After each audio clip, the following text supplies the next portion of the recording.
내란 선동 세력의 대한민국 흔들기가 도를 넘고 있습니다. 헌법 파괴 책동이고 제2의 내란 선동이 기승을 부리고 있습니다. 국기문란 법치농단입니다.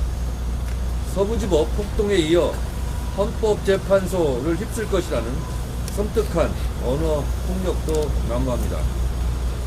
헌법재판소 재판관 신상 털기와 모욕주기, 헌법재판관 집 앞에까지 찾아가 가짜뉴스, 욕설, 조롱, 협박을 하고 있습니다. 이런 자들은 싹 다 잡아들여야 합니다. 불법 폭력 행위자들은 체포 명단을 작성해 싹 다 잡아들이기 바랍니다. 형법에서 규정하고 있는 국헌문란, 내란이란 헌법과 법률에 정한 절차에 의하지 아니하고 헌법, 법률의 기능을 마비시키고 헌법기관을 강압에 의하여 전복 또는 그 권능 행사를 불가능하게 하는 것으로 규정하고 있습니다. 헌법재판소의 기능을 마비시키려 하는 것 자체가 제2의 내란 행위입니다. 내란 선동, 폭동 유발자들은 내란죄에 준하는 엄벌에 처해야 합니다. 내란 옹호 세력은 대한민국 사법 체계를 부정하고 있습니다. 경찰도 못 믿고, 검찰도 못 믿고, 법원도 못 믿고, 헌법재판소도 못 믿겠다면 도대체 누구를, 무엇을 믿겠다는 것입니까? 망상에 빠져 내란을 일으킨 윤석열과 거짓과 허상을 쫓는 내란 옹호 세력은 대한민국의 이름으로 퇴치해야 할 내란 공동체입니다. 국민의 짐이 되어버린 국민의힘은 내란의 힘입니까? 착시 현상에 빠진 내란의 힘은 결국 사멸할 것입니다. 내란 옹호, 내란 선동 세력은 제발 정신 차리기 바랍니다. 헌법재판소 흔들기를 당장 중단하시기 바랍니다.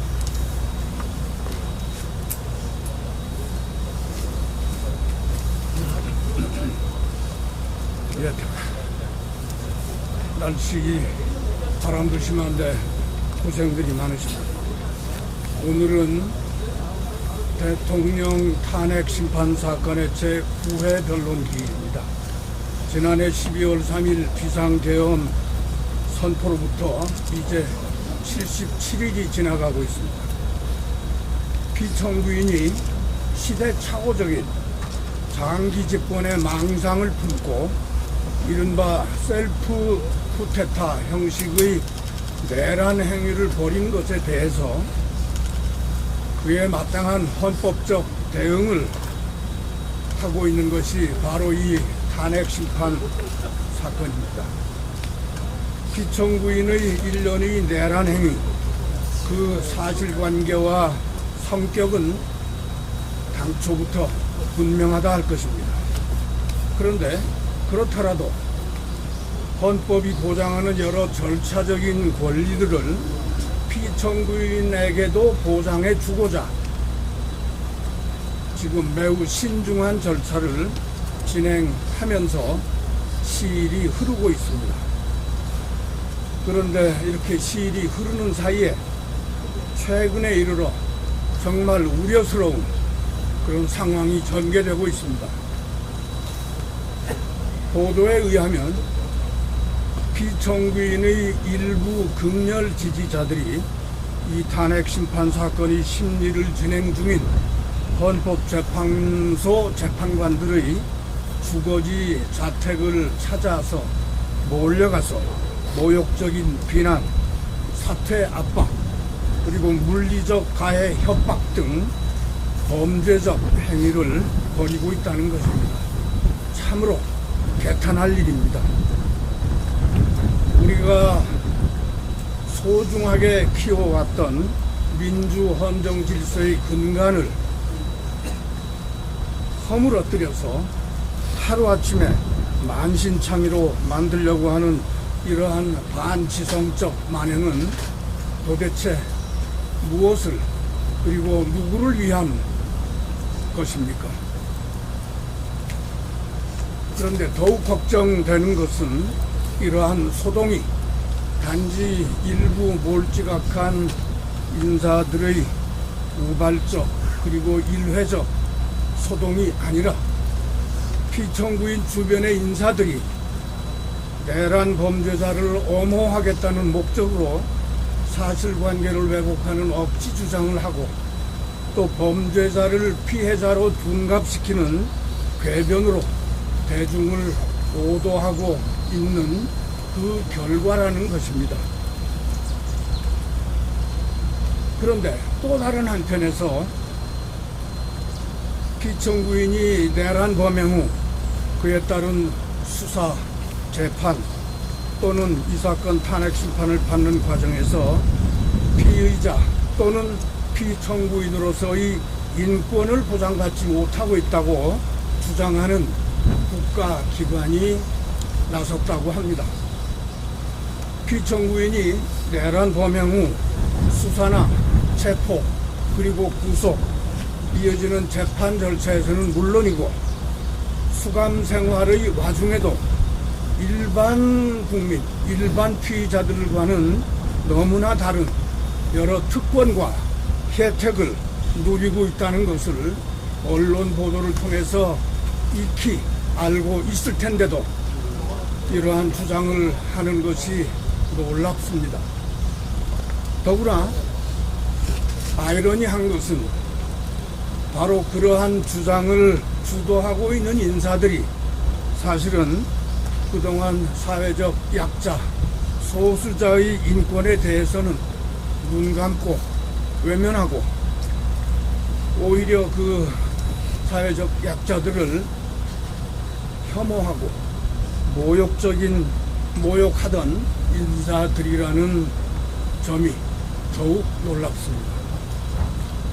이 지점에서 필요한 것은 이러한 가치 전도의 혼란상을 가장 빠르게 그리고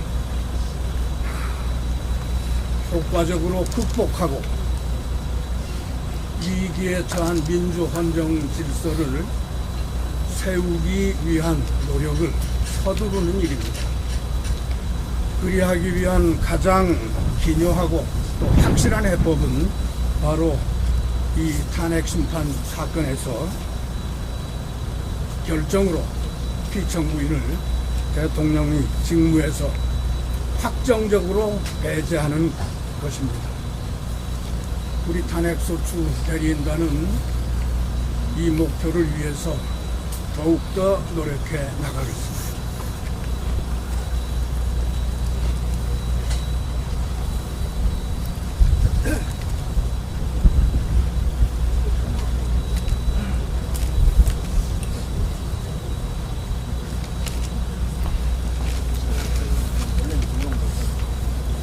윤석열 대통령은 헌법을 준수하고 수호할 책무가 있음에도 불구하고 헌법을 수호하기는커녕 자신이 주도가 되어 헌법과 헌정 질서를 파괴하였습니다. 비상계엄 해제 결의 중인 국회를 공격하였습니다. 그리고 포용의 활동으로 국회와 지방의회, 정당 활동을 금지하였습니다.